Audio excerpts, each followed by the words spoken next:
can't believe it's Friday again already, and that means it's time for another science bedtime story. And today we're going to be talking about a story that's about a topic that I think is amazing, which is about rock hunting and collecting, searching for treasure in nature. And the book is called Rhoda's Rock Hunt. Before we get on to Rhoda, I just wanted to mention another name, and that is Mary Anning. Now, I had never heard of Mary Anning until my daughter learned about her in primary school. And if you don't know who Mary Anning is, don't worry, but go and look her up because she is amazing and a complete and utter rock star. You'll see what I did there when you look her up. And she has done some amazing things for science and what we know about the ancient world. So look her up after this story. But right now we're going to read Rhoda's Rock Hunt, and the author is Molly Beth Griffin, and the illustrations were by Jennifer A. Bell. And as you can see, it's going to be all about rocks. I wonder what kinds of rocks Rhoda might find. And it looks like Rhoda is going to be going on an adventure with two grown-ups and a small furry friend. When Rhoda's Auntie June and Uncle Jonah took her on a long, long hike from their up north cabin, her shower was a bucket of cold lake water. I'm not sure I'd like the sound of that. That's very fresh. I hope it's summer. Her dinner was salami and cheese. I do like the sound of that. And her bed was a skinny little pad and a ratty sleeping bag. But she didn't mind.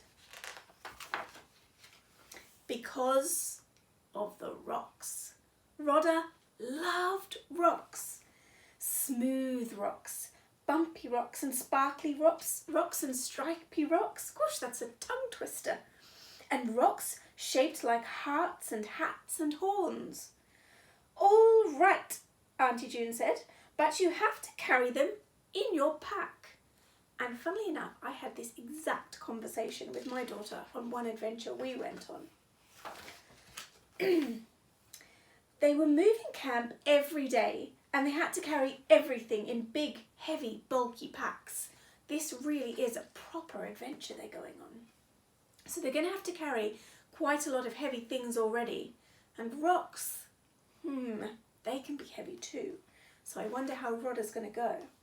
Rhoda's pack was smaller, but she was in charge of hauling it through the woods and over streams and out to the big lake all by herself. One day they hiked through a beautiful birch forest with rustling leaves and bird songs overhead. Rhoda found jagged rocks and bumpy rocks in that forest, and one with tiny sparkly bits that glinted in the dappled sunlight. Ooh, I'd like to find a rock like that. Into her pack they all went. There they all go, into the pack. Oof! And Rhoda trudged on, wiping sweat off her forehead.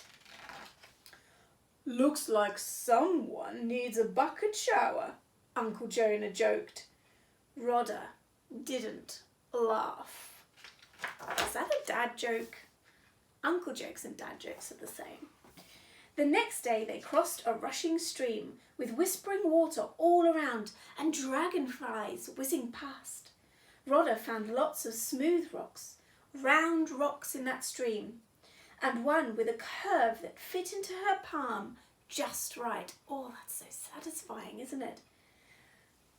Oh, look, there's a beautiful big dragonfly here, and now is the time of year when we're starting to see butterflies and insects and possibly even early dragonflies starting to come out. So if you're out on walks with your family, keep an eye out. Into her pack they all went. Oh! And Rhoda waded on, slumping under the weight of her tummy, grumbling. Sounds like someone needs more salami, Auntie June joked. Rhoda didn't laugh. Oh, look! Spotted a little squirrel hiding away over there. That night, Rhoda hardly slept at all. A pine cone poked her through that skinny little pad, and her ratty sleeping bag was damp and stinky. So she was tired and dirty and hungry on the last day of their trip, and crabby too. I think I'd be a bit crabby if I was lugging a big backpack full of rocks and sleeping on pine cones poking in my bottom. Until they arrived at the big lake. Waves crashed on the shore, and gulls called overhead. The water stretched out to the horizon, and the beach was covered with millions and billions of rocks. I have a feeling this is going to make it all worthwhile. Rhoda ran her hands over all of those sun-warmed treasures. She found red ones and blue ones and stripy ones, and then she looked harder and found tiny banded ones that glowed the colour of sunsets. Oh, she put into her pack, they all went. That is a bag that is full of stones. Don't know how she's going to fit anything else in there. Time to go, Uncle Jonah called. It's not far now, said Auntie June. At the end of this one last hike, the cabin, a real shower, a hot meal, a soft bed. Rhoda jumped up and grabbed her pack and hoisted. But nothing happened. She pulled and pushed and panted. But the pack wouldn't budge. She even got a seagull landing on it. That seagull looks like it's laughing at her. Help! She cried, but her auntie's arms were full and her uncle was all loaded up. This pack was Rhoda's to carry, and it was full of rocks. Got a sticky page. There we go. She couldn't leave her treasures. She tried loading up her pockets, but the weight made her shorts sag down. It might pull them right off if they're too heavy. And she couldn't hike like that. She thought about staying on that beach forever. Oh, that's quite a nice thought, really. But Auntie June and Uncle Jonah were waiting. Besides, Rhoda really needed a shower and dinner and a bed. She loved her rocks, all her beautiful rocks, but she couldn't keep them all. She had to let some go. Gosh, how would you choose which ones to keep? So she took them out one at a time and stacked them on a table-like slab down by the water. Rhoda worked with the weight of each rock, with the curves and bumps and bulges of each rock, until all those forest rocks and river rocks and big lake rocks balanced in perfect towers. Look at them, they're amazing. They look like rocky stacks of pancakes.